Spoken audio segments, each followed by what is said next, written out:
ಬರೀ 17 ಜನ ಮಡಿಕೊಂಡು ನಾನು ಹರಿತೀನಿ ಹರಿತೀನಿ ಹರಿತೀನಿ ಅಂತಂದ್ರೆ ನಿಮ್ ಕೈಲಿ ಏನು ಮಾಡ್ಲಿಕ್ಕೆ ಸಾಧ್ಯ ಇಲ್ಲ. ದೇವ್ರು ಕೊಟ್ಟಿರೋದು 2 ಆಯ್ಕೆ, ಒಂದ್ ಕೊಟ್ಟು ಹೋಗ್ಬೇಕು ಇಲ್ಲ ಬಿಟ್ಟು ಹೋಗ್ಬೇಕು. ಜನತಾದಳ ಬಿಜೆಪಿ ಇಬ್ರು ಸೇರಿ ಬರ್ಕೊಳ್ಳೆ. ನಿಮ್ಮ ಸರ್ಕಾರ ಕಾಂಗ್ರೆಸ್ ಸರ್ಕಾರ ಈ ರಾಜ್ಯದಲ್ಲಿ ನಿಮ್ಮ ಬದುಕಿನ ನಾವು ಯಾವ ರೀತಿ ಬದಲಾವಣೆಯನ್ನ ಮಾಡ್ತಾ ಇದ್ದೇವೆ, ಇಡೀ ದೇಶಕ್ಕೆ ಒಂದು ಮಾದರಿ ಸರ್ಕಾರವನ್ನು ಕೊಟ್ಟಿದ್ದೇವೆ. ಮಾತು ಕೊಡೋದು ಮುಖ್ಯ ಅಲ್ಲ, ಆ ಮಾತನ್ನ ಉಳಿಸ್ಕೊಳ್ಳೋದು ಅಷ್ಟೇ ಮುಖ್ಯ ಅಂತೇಳಿ ಇವತ್ತು ಎತ್ತಿ ನಾವು ತೋರಿಸಿದ್ದೇವೆ. ನಾನು ಹಾಗಾಗಿ ಹೇಳ್ತಾ ಇರ್ತೀನಿ, ದೇವರು ವರನೂ ಕೊಡುವುದಿಲ್ಲ, ಶಾಪನೂ ಕೊಡುವುದಿಲ್ಲ, ಅವಕಾಶ ಮಾತ್ರ ಕೊಡ್ತಾನೆ. ಕೊಟ್ಟಂತ ಅವಕಾಶದಲ್ಲಿ ನೀವು ಸರಿಯಾದ ರೀತಿ ಉಪಯೋಗಿಸ್ಕೊಳ್ಬೇಕು ಅಂತೇಳಿ ಬೆಂಗಳೂರು ನಗರದಲ್ಲಿ ಬಿ ಇಂದ ಎ ಖಾತೆ ಮಾಡಿಸ್ಬೇಕಾರೆ ನಮ್ಮ ಸರ್ಕಾರ ಬಂದ್ಬಿಡ್ತದೆ. ನೀವು ಯಾರು ದುಡ್ಡು ಕಟ್ಟಕ್ಕೆ ಹೋಗ್ಬೇಡಿ, ನಾವು ಬಂದ್ ಮಾಡ್ತೀವಿ ಅಂತ ಪಾಪ ಮಾತಾಡಿದ್ದಾರೆ. ಅದಕ್ಕೆ ಹಿಂದೆನೆ ನಾನು ಉತ್ತರವನ್ನು ನೀಡಿದ್ದೇನೆ. ಕೊಟ್ಟ ಕುದುರೆಯನ್ನು ಅಲ್ಲಮ್ಮ ಪ್ರಭುಗಳು ಒಂದ್ ಕಡೆ ಒಂದು ಮಾತು ಹೇಳ್ತಾರೆ, ಕೊಟ್ಟ ಕುದುರೆಯನ್ನು ಹೇರಲು ಬಯಸುವನು, ಕೊಟ್ಟ ಕುದುರೆಯನ್ನು ಹೇರಲು ಬಯಸುವನು ವೀರನು ಅಲ್ಲ, ಶೂರನು ಅಲ್ಲ. ಅಧಿಕಾರ ಕೊಟ್ಟಾಗ ನಿನ್ ಕೈಲಿ ಮಾಡಕ್ಕಾಗದೇ ಇದ್ದಾಗ, ಅಧಿಕಾರ ಇಲ್ಲದೆ ಹೋದಾಗ ಬರೀ 17 ಜನ ಮಡಿಕೊಂಡು ನಾನು ಹರಿತೀನಿ ಹರಿತೀನಿ ಹರಿತೀನಿ ಅಂತಂದ್ರೆ ನಿಮ್ ಕೈಲಿ ಏನು ಮಾಡ್ಲಿಕ್ಕೆ ಸಾಧ್ಯ ಇಲ್ಲ. ನಿಮ್ಮ ಶಾಸಕರು ವಿಧಾನಸಭೆಯಲ್ಲಿ ಒಬ್ರು ಕೂಡ ಈ ಬಡವರ ಬಗ್ಗೆ ಒಂದಿನ ಒಂದು ಮಾತಾಡಕ್ಕಾಗಿಲ್ಲ. ನಿಮ್ಮಲ್ಲಿರುವಂತಹ ಸಮಸ್ಯೆ ಬಗ್ಗೆ ಬಗೆಹರಿಸ್ಕೊಳ್ಳಕ್ಕೆ ನಿಮ್ಮ ಹತ್ರ ಟೈಮ್ ಇಲ್ಲ. ಇನ್ನು ಸರ್ಕಾರ ಬರ್ತದೆ ಅನ್ನೋ ಮಾತಾಡೋಂತ ಅವಶ್ಯಕತೆ ಬೇಡ. ಈ ರಾಜ್ಯದ ಜನತೆ ಬಿಜೆಪಿಗೆ ಒಂದು ದೊಡ್ಡ ಅವಕಾಶ ಪಾರ್ಲಿಮೆಂಟ್ ಅಲ್ಲಿ ಕೊಟ್ರು, ಲೋಕಸಭೆಯಲ್ಲಿ ಕೊಟ್ರು. ಪ್ರಧಾನಮಂತ್ರಿಗಳು ಏನು ಹೇಳ್ತಾ ಇದ್ದಾರೆ? ಪ್ರಧಾನಮಂತ್ರಿಗಳು ಏನ್ ಹೇಳ್ತಾ ಇದ್ದಾರೆ? ಇವತ್ತು ನಾವು ಇವತ್ತು ಗ್ಯಾರಂಟಿ ಕೊಟ್ಟು ನಿಮ್ಮ ಬದುಕಿನಲ್ಲಿ ನಾವು ಬೆಳಕನ್ನು ಕೊಡ್ತಾ ಇದ್ದೇವೆ. ಅದಕ್ಕೆ ಎಲೆಕ್ಷನ್ ಟೈಮ್ ಅಲ್ಲಿ ಹೇಳಿದ್ ನಾನು, ಕಮಲ ಕೆರೆಯಲ್ಲಿದ್ದರೆ ಚಂದ, ತೆನೆ ಹೊಲದಲ್ಲಿದ್ದರೆ ಚಂದ, ಈ ದಾನ ಧರ್ಮ ಮಾಡುವ ಕೈ ಅಧಿಕಾರದಲ್ಲಿದ್ರೆ ಮಾತ್ರ ಚಂದ ಅಂತ ಹೇಳಿದೆ. ಈ ಅಧಿಕಾರ, ದಾನ ಧರ್ಮ ಮಾಡುವ ಕೈ ಅಧಿಕಾರ ಇದ್ದದಕ್ಕೆ ಇಂಥ ಗ್ಯಾರಂಟಿಗಳನ್ನು ಕೊಟ್ಟು ನಿಮ್ಮ ಬದುಕಿನಲ್ಲಿ ಬದಲಾವಣೆಯನ್ನು ಇವತ್ತು ನಾವು ಮಾಡ್ತಾ ಇದ್ದೇವೆ.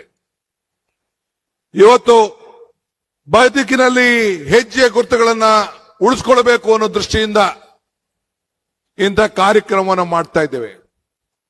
ನಾನು ಬಿಜೆಪಿ ಸ್ನೇಹಿತರುಗಳ ಕೇಳ್ತಾ ಇದ್ದೀನಿ, ಬಹಳ ಕನಸು ಕಾಣ್ತಾ ಇದ್ದಾರೆ ಪಾಪ. ನಿಮ್ಮ ಪ್ರಧಾನಮಂತ್ರಿಗಳು ಯಾಕೆ ಹೇಳ್ತಾ ಇದ್ದಾರೆ? ಪೆಟ್ರೋಲ್ ಕಡಿಮೆ ಉಪಯೋಗಿಸಿ, ಅಡುಗೆ ಎಣ್ಣೆ ಕಡಿಮೆ ಉಪಯೋಗಿಸಿ, ಎಲ್ಲ ಕಡಿಮೆ ಮಾಡಿ, ಎಲ್ಲ ಮೆಟ್ರೋಲ್ ಓಡಾಡಿ, ಬಸ್ಸಲ್ಲಿ ಓಡಾಡಿ, ಕಾರ್ ಬಳಸಬೇಡಿ, ಚಿನ್ನ ತಗೋಬೇಡಿ, ನಿಮ್ಮ ಮಾಂಗಲ್ಯ ಚಿನ್ನನ ತೆಗೆದಾಕ್ಬಿಟ್ಟು ಚಿನ್ನನೂ ಬೇಡ, ಅರ್ಶಿನ ಕೊಂಬು ಕಟ್ಕೊಳ್ಳಿ ಅಂತ ಹೇಳ್ತಾ ಇದ್ದಾರೆ. ನಿಮ್ಮ ಶ್ರಮ, ನಿಮ್ಮ ಬದುಕು, ನಿಮ್ಮ ಕಷ್ಟ, ನಿಮ್ಮ ಜೀವನ ಇರೋದೊಂದು ಜೀವನ.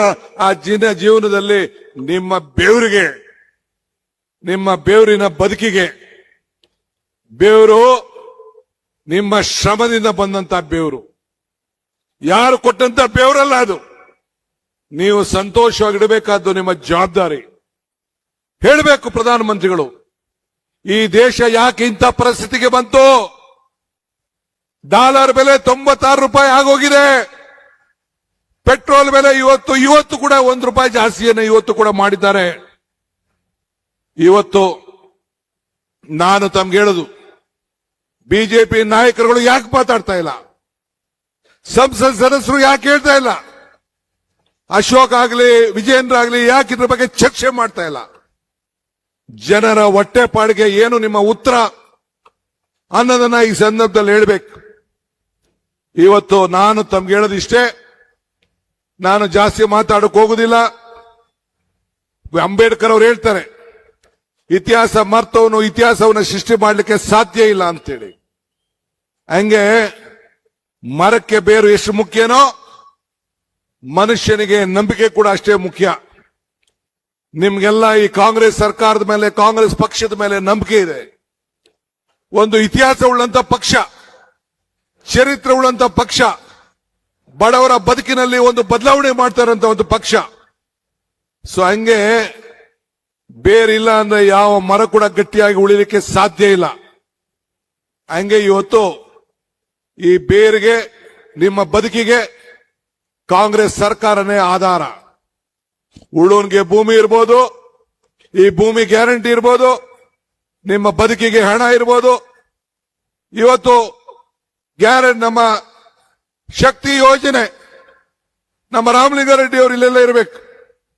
5,000 ಹೊಸ ಬಸ್ ಅನ್ನ ತೆಗೆದಿದ್ದೀವಲ್ಲ, ನನ್ನ ತಾಯಿಂದಿರು ಓಡಾಡ್ಲಿಕ್ಕೆ ನಿಮ್ ಕೈಲಿ ಆಯ್ತಾ? ಅದು ಆಯ್ತಾ? ಹಂಗೆ ದೇವ್ರು ಕೊಟ್ಟಿರೋದು 2 ಆಯ್ಕೆ, ಒಂದ್ ಕೊಟ್ಟು ಹೋಗ್ಬೇಕು, ಇಲ್ಲ ಬಿಟ್ಟು ಹೋಗ್ಬೇಕು. ಹಂಗೆ ಅಧಿಕಾರ ಸಿಕ್ಕಂತ ಸಂದರ್ಭದಲ್ಲಿ ಈ ವೇದಿಕೆಯಲ್ಲಿರುವಂತ ಎಲ್ಲ ನನ್ನ ಮಂತ್ರಿಗಳು, ಸಹೋದ್ಯೋಗಿಗಳು ಅವರವ್ರ ಇಲಾಖೆಯಲ್ಲಿ ಒಂದು ದೊಡ್ಡ ಸಾಧನೆಗಳನ್ನು ಮಾಡಿ ನಿಮ್ಗೆಲ್ಲ ಒಂದು ಶಕ್ತಿಯನ್ನ ತುಂಬಿದ್ದಾರೆ. ಆದ್ರಿಂದ ನಿಮ್ಮ ಪ್ರೀತಿ, ವಿಶ್ವಾಸ ಯಾವಾಗಲೂ ಕೂಡ ಇರಲಿ. ಮತ್ತೆ ಈ ರಾಜ್ಯದಲ್ಲಿ ನಿಮ್ಮ ಸರ್ಕಾರ ಬಂದೇ ಬರ್ತದೆ. ಬರ್ಕೊಳ್ಳಿ. ಇವತ್ತು ಜನತಾದಳ, ಬಿಜೆಪಿ ಇಬ್ರು ಸೇರಿ ಬರ್ಕೊಳ್ಳಿ. ನೀವು ಬರ್ಕೊಳ್ಳಿ. ನಿಮ್ಮ ಸರ್ಕಾರ, ಕಾಂಗ್ರೆಸ್ ಸರ್ಕಾರ ಈ ರಾಜ್ಯದಲ್ಲಿ ನಿಮ್ಮ ಬದುಕಿನ ನಾವು ಯಾವ ರೀತಿ ಬದಲಾವಣೆಯನ್ನ ಮಾಡ್ತಾ ಇದ್ದೇವೆ, ಇಡೀ ದೇಶಕ್ಕೆ ಒಂದು ಮಾದರಿ ಸರ್ಕಾರವನ್ನು ಕೊಟ್ಟಿದ್ದೇವೆ. ಅದನ್ನ ಉಳಿಸ್ಕೊಂಡು ಹೋಗ್ತೇವೆ. ನಿಮ್ಮ ಆಶೀರ್ವಾದ ಸದಾ ಇರಲಿ.